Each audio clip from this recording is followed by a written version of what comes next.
Hola, un saludo. Os presento la presentación de cómo hacer un póster en arqueología, un ejemplo docente adaptado a España y a Suecia. Todos sabemos que vivimos en un mundo de imágenes, por lo cual el hecho de que los alumnos o que el alumnado pueda presentar contenidos visuales propios nos ayuda a romper ese aprendizaje de arriba abajo, top-down, que tanto nos hace o cuesta llegar y ello hace que el alumnado se implique mucho más en la asignatura. Nosotros llevamos, o yo llevo enseñando cómo hacer un póster académico, porque hacer pósteres o desarrollar pósteres es algo que se pide no muchas veces en las asignaturas, pero que no tenemos muchas veces no se explica o no tenemos la seguridad de que ellos hayan adquirido esa competencia de desarrollar un póster de manera efectiva. Este trabajo se empezó, o yo lo empecé a desarrollar en el máster de arqueología de la Universidad de Estocolmo y posteriormente lo hemos implementado en el máster de arqueología de la Universidad de Santiago de Compostela con muy buenos resultados. Lo primero que presentamos es que es un póster y esta manera visual o de transmitir la información, intentando también romper un poco la idea de que los pósteres son solo para el ámbito académico, sino también para su futuro como futuros profesionales. En ellos hacemos mucha incidencia en que se trata de un elemento visual, un elemento que precisamente por ser visual hay que cuidar ese tipo de aspectos y presentarlos de manera adecuada. Además, debatimos con ellos y les hacemos partícipes para lo que creen que pueden ser las ventajas de un póster.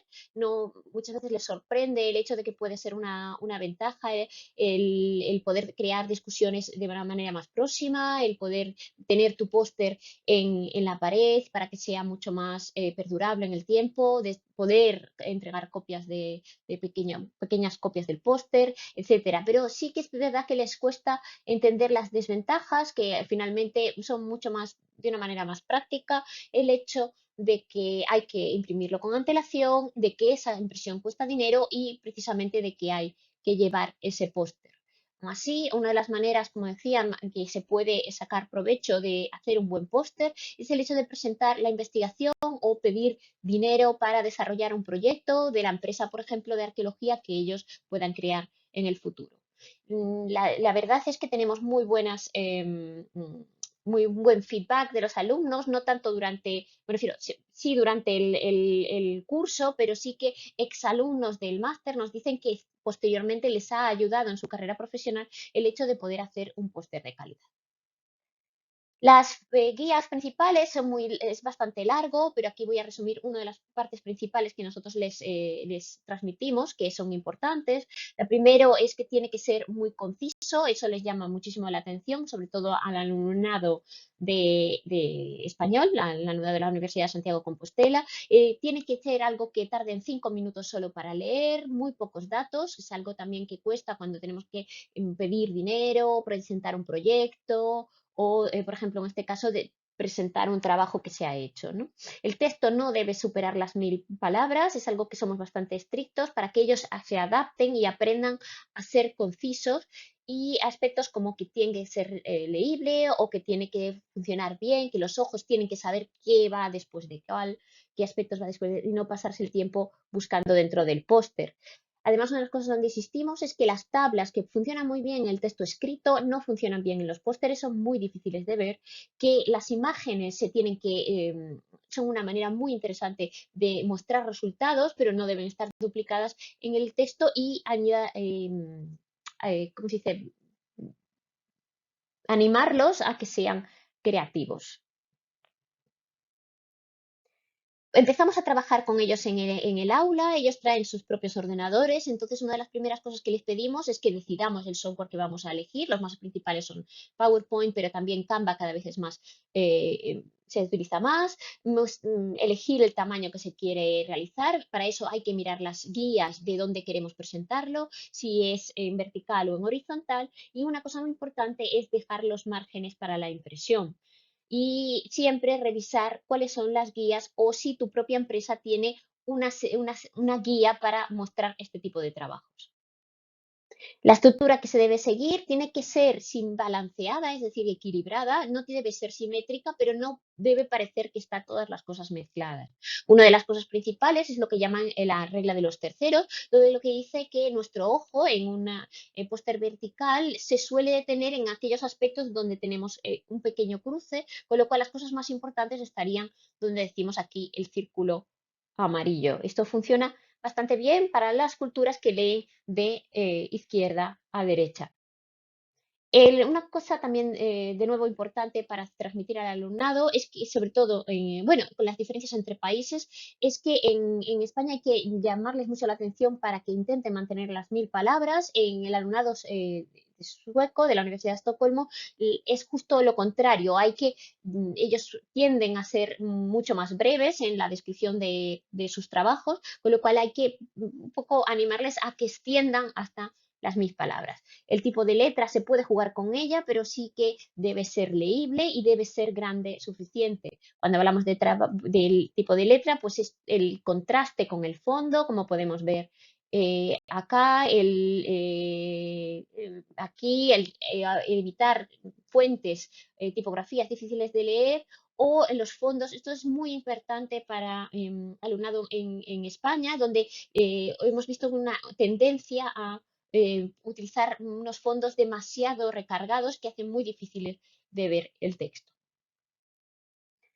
Una de las partes en que insistimos mucho es la parte de las imágenes, que es donde les enseñamos o les animamos a ser más creativos. Es la parte más importante. Por ejemplo, en este caso es una manera de mostrar un material y métodos de un trabajo solo con imágenes, donde se utilizan iconos, o por ejemplo, en este caso, donde se marcan en un pequeño dibujo de un caballo las partes que están afectadas, en este caso, por ejemplo, para asignaturas relacionadas con bioarqueología, o en este caso para demografía o materiales arqueológicos.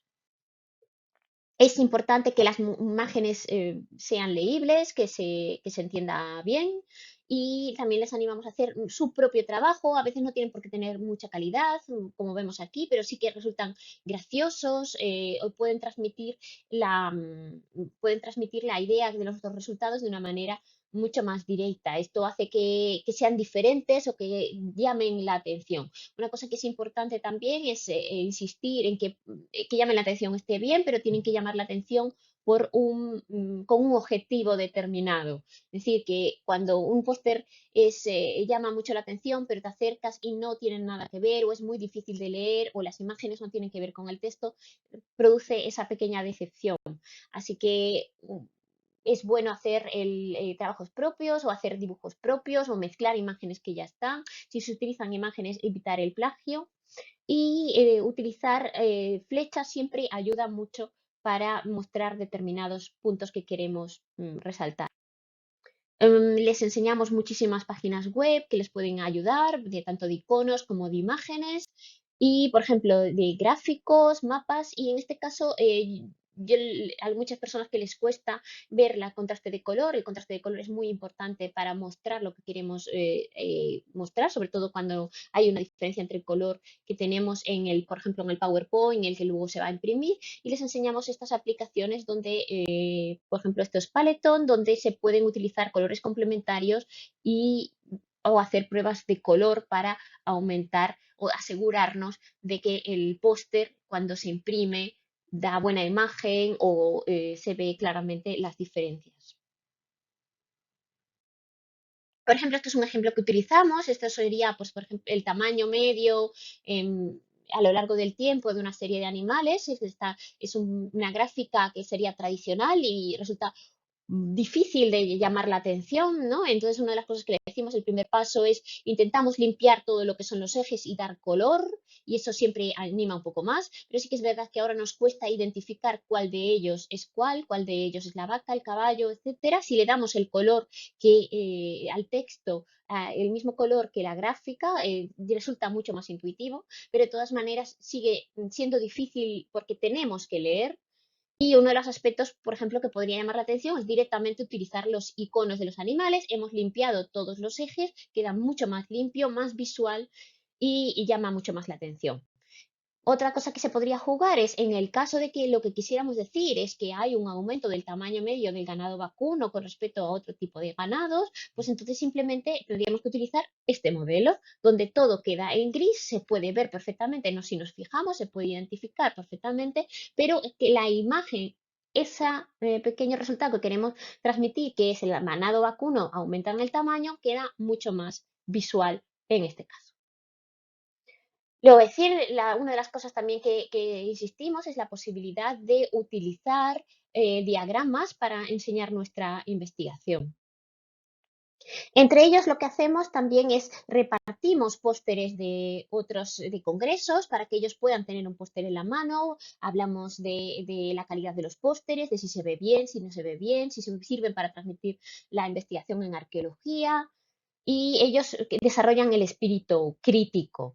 Las últimas cuestiones las que comentamos es utilizamos, abrimos el PowerPoint, vemos las dificultades que puedan ir teniendo, les enseñamos a insertar imágenes, les enseñamos a desarrollar el texto y a crear un texto, lo hicimos equilibrado entre todas las partes para que les ayude. Estos últimos cosas importantes, aunque parezca un poco tontería, es el que aparezca su nombre en el póster. Siempre detectamos que hay un parte del alumnado que se les olvida. El hacer los agradecimientos, si alguien les ha ayudado, ponerlos es siempre importante. Por ejemplo, detectar erratas, diciéndole a algún compañero o alguien no relacionado con el póster que lo lea. Una cosa importante es que las flechas, si las hay, se suelen mover. Otra, también les enseñamos nuevas maneras de enseñar un póster. A veces utilizan pues, elementos 3D, a veces utilizan el código QR para poder descargártelo en el móvil o para poder llegar a otro tipo de plataformas, una página web, etcétera, en las cuales ellos pueden desarrollar más contenido. Finalmente, una de las cosas que hacemos es desarrollamos una pequeña plantilla para que los alumnos puedan evaluar los pósteres de otros compañeros y vemos que han desarrollado en las preguntas que le hacemos al final sobre lo que creen que es un póster y las preguntas que hacen después, tanto a sus compañeros como desarrollar esa pequeña plantilla que no presento acá por falta de tiempo, vemos que hay un avance en sus conocimientos, que han desarrollado ese espíritu crítico con respecto al póster, lo que se ve, lo que no se ve, pero también la manera de presentar los resultados de manera concisa, que sea creíble y que vayan directamente al grano de lo que quieren enseñar.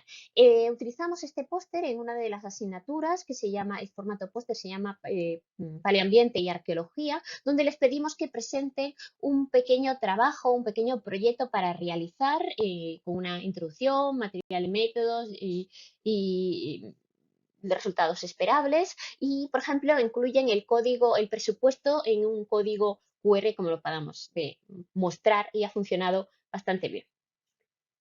Finalmente, explicar que el transcurso de mi experiencia sí que he observado que hay diferencias claras entre el alumnado de Suecia y el alumnado de España. Dicho esto, la Universidad de Santiago de Compostela en España y Estocolmo en Suecia. Es muy importante adaptar este tipo de formación al background cultural de cada grupo de alumnados. En el caso de España hay que insistir mucho en que no se sobrecargue tanto de letra como de texto, en que se vaya a ir al grano, en que se intente desarrollar una introducción no demasiado larga y no se llene el póster de imágenes. Y en el caso de Suecia, la recomendación tiene que ser completamente la contraria, porque tienden a desarrollar pósteres muy limpios, con muy poquita imagen, con muy pocos colores, que al final resultan lo que llamamos un poco desolados, ir muy directamente al grano cuando hablamos en investigación, sin darle, o investigación en la parte de texto, sin darle esa parte importante de cuestiones que nos permiten situarnos en el póster en concreto, ¿no? Entonces sí que es importante que si va a desarrollar esta metodología, que yo creo que si se va a pedir un póster, creo que es necesario explicarles o pedirles que desarrollen un póster, pero cómo hacerlos, explicarles cómo hacerlos, pero también es importante adaptar la metodología docente al background cultural del país donde vamos a desarrollar. Y ya está, muchas gracias.